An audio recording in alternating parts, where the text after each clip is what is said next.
आज रत्नागिरीमध्ये होऊ घातलेल्या किंवा येणाऱ्या किंवा प्रायोजित असलेल्या रिफायनरी प्रकल्पाचं पुन्हा त्या ठिकाणी माननीय मुख्यमंत्री देवेंद्र फडणवीस साहेबांना भेटून येणाऱ्या अधिवेशनामध्ये हा मुद्दा मांडण्यासाठी आग्रह करणे आणि पुढील वर्षभरामध्ये हा प्रकल्प पुन्हा सुरू होईल यासाठी आमच्या सगळ्या रिफायनरी समर्थकांची बैठक होती। या बैठकीमध्ये ज्यांच्या जागा ज्यांना हवा आहे अशीच मंडळी आणि ज्यांच्या जागा आहेत अशा मंडळींचं आम्ही एक गट माननीय मुख्यमंत्र्यांना भेटणार आहोत।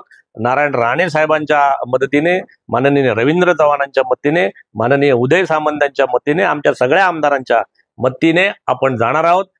देवेंद्र फडणवीस साहेब पुन्हा मुख्यमंत्री झाल्यामुळे आणि त्यांनी जो संदेश दिलाय महाराष्ट्र नाही रुकेगा, महाराष्ट्र आता थांबणार नाही, आम्हाला आता कोकण सुद्धा थांबणार नाही, कोकणाच्या पोरांना सुद्धा रोजगार हवाय ह्याचा आम्ही आग्रह ठेवणार आहोत।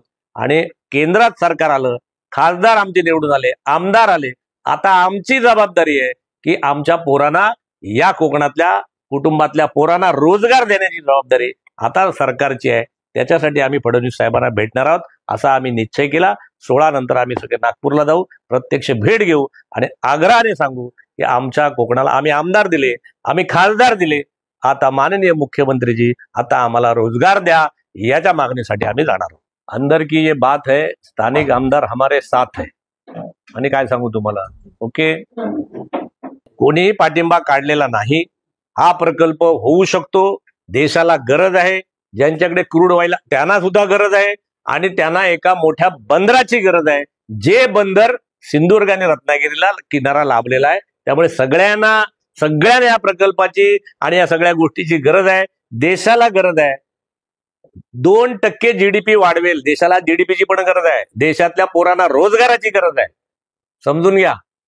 सर्वे अपि सुखी न संतु सर्वे संतु निरामया, सगळ्या लोकांना सुखी करण्याची ताकद या प्रकल्पात आहे। राहिला प्रश्न पर्यावरणाचा, राहिला प्रश्न जमिनीचा, राहिला प्रश्न ज्यांना हवा आहे त्यांना होणार, तर तीच माणसं आले पर्यावरणाची काळजी घेऊ शकतात, त्याची पण सांगणारी मंडळी आहे। त्यामुळे आता आम्हाला रोजगार दाखवा आणि पुढच्या निवडणुकीला सामोरं जा, हे आम्ही आमच्याच सरकारला सांगणार आहे। महाराष्ट्राच्या बाहेर तो जामनगरमध्ये ऑलरेडी आहे, पण आपण जर केला नाही तो आंध्रला जाईल, तो पुन्हा गुजरातला जाईल, ज्या ठिकाणी समुद्र किनारा आहे त्या ठिकाणी हा प्रकल्प उभा राहील। कारण या देशाला क्रूड ऑइलमध्ये आणि त्याच्यावरच्या पेट्रोलियम प्रोडक्ट मध्ये स्वयंपूर्णता आणायची आहे। जगामध्ये अनेक ठिकाणी युद्ध चालू आहे, समजून घ्या। आता अमेरिकेतला देशाचं नेतृत्व सुद्धा बदललेलं आहे। जगात युद्धजन्य परिस्थितीमध्ये देशाला जर स्वयंपूर्ण करायचं असेल क्रूड ऑइल सगळ्या पेट्रोलियम प्रोडक्ट वरती, तर देशाला हा प्रकल्प करावाच लागेल। तो आम्ही नाही केला तर या कुठल्या तरी राज्यात तो होणार आणि मग आपण बोलत राहू की प्रकल्प बाहेर गेला म्हणून।